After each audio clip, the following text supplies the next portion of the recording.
Assalamualaikum warahmatullahi wabarakatuh. Perkenalkan, nama saya Nur Aini Hanifatun. Saya mengampu sejarah Indonesia atau sejarah wajib kelas 11 MIPA maupun IPS. Nah, pada pertemuan sebelumnya kita telah membahas tentang penjajahan bangsa Barat. Nah, penjajahan bangsa Barat itu dilakukan oleh beberapa bangsa.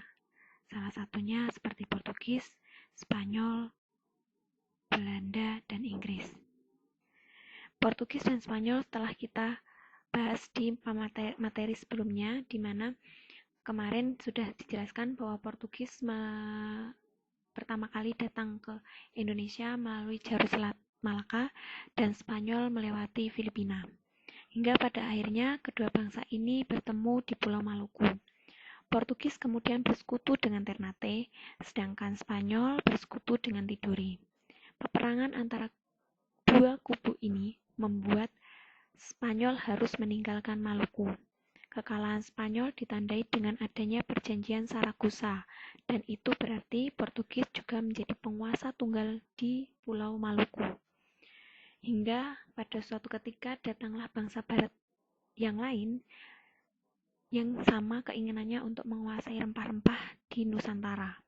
Nah, bangsa itu adalah bangsa yang mempunyai bendera seperti ini. Nah, kalian tahu ini bendera apa?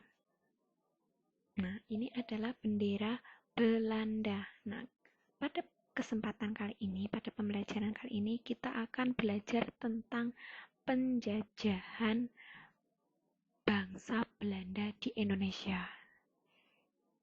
Dari beberapa hal, banyak yang kita ketahui bahwa Belanda itu menjajah selama 350 tahun. Nah, apakah benar Belanda itu menjajah selama 350 tahun? Nah, awal mulanya kita akan belajar awal mula kedatangan Belanda di Indonesia. Kapan Belanda datang ke Indonesia? Nah, pada kesempatan ini kita akan belajar tentang itu. Nah, bangsa Belanda itu awal mula kedatangannya ke Indonesia ketika pelaut Belanda berhasil menemukan jalur rempah-rempah yang disembunyikan oleh Portugis. Pada tahun 1595, perusahaan Belanda membiayai ekspedisi Cornelis de Houtman ke Nusantara. Tanggal 22 Juni, rombongan de Houtman sampai di pelabuhan Banten, tetapi hanya berhasil mengambil sedikit rempah-rempah. Apa yang membuatnya hanya berhasil mengambil sedikit rempah-rempah? Nah, alasannya dikarenakan de Houtman ini mempunyai sifat arogan, sehingga membuat masyarakat Banten tidak dapat menerimanya dengan baik. Akhirnya, karena masyarakat tidak dapat menerima, masyarakat akhirnya mengusir de Houtman, dan de Houtman hanya membawa sedikit rempah-rempah ke Belanda.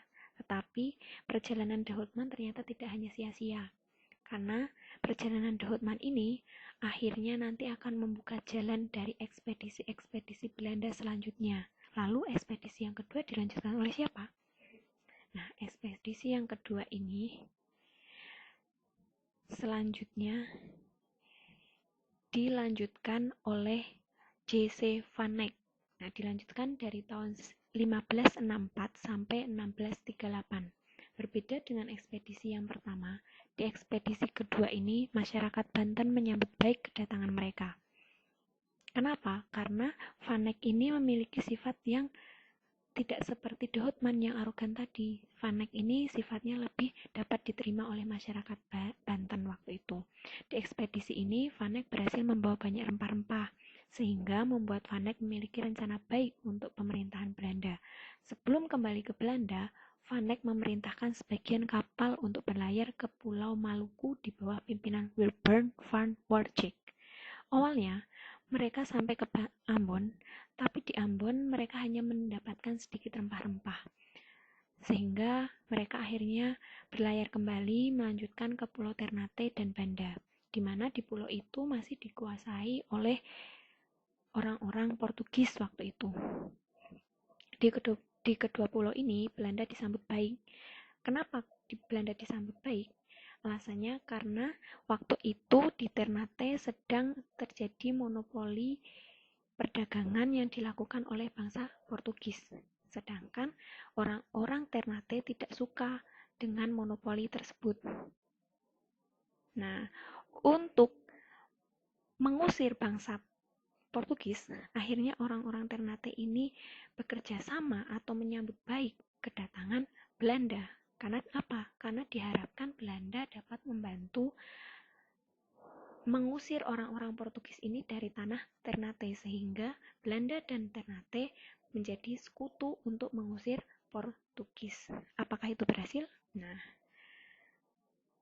untuk itu keberhasilannya dapat dibuktikan karena waktu itu pada tahun 1605 Belanda berhasil memaksa bangsa Portugis menyerahkan benteng pertahanan, dan di Tidore Belanda juga berhasil mengambil kekuasaan, sehingga di tahun 1623 Belanda sepenuhnya memonopoli perdagangan rempah-rempah di Pulau Maluku.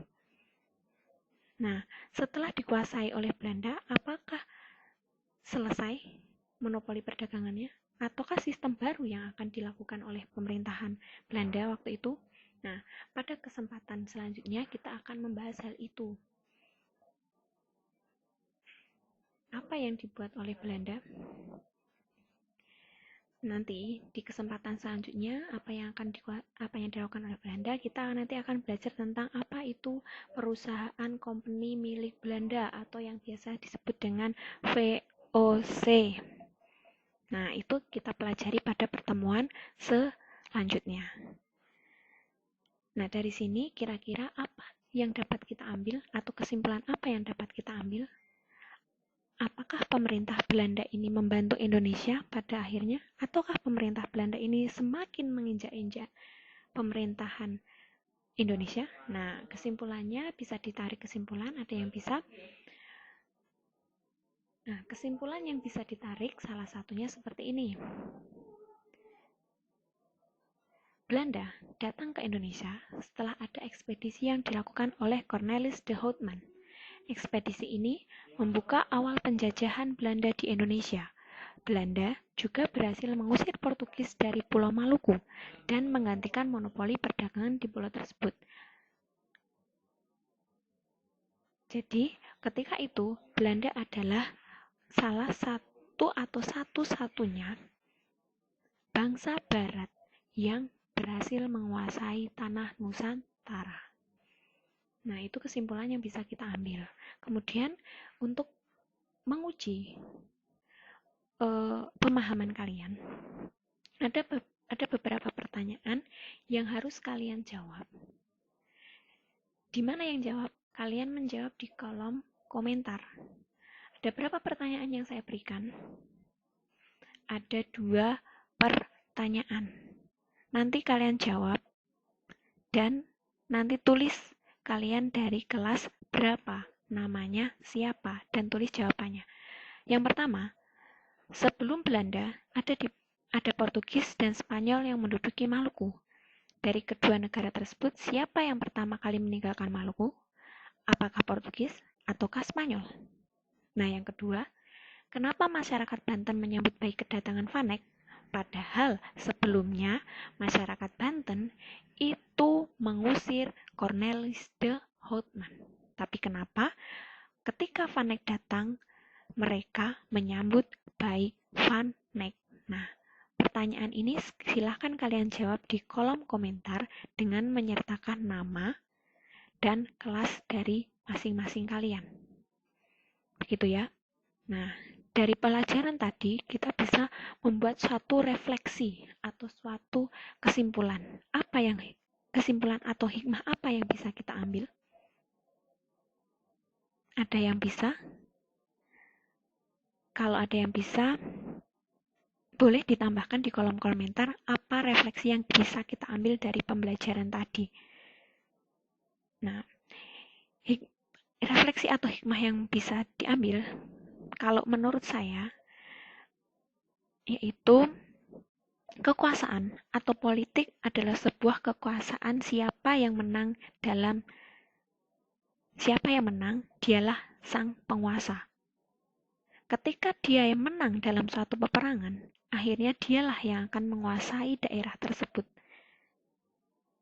Seperti yang dikatakan oleh W.S. Rendra, politik adalah cara merampok dunia.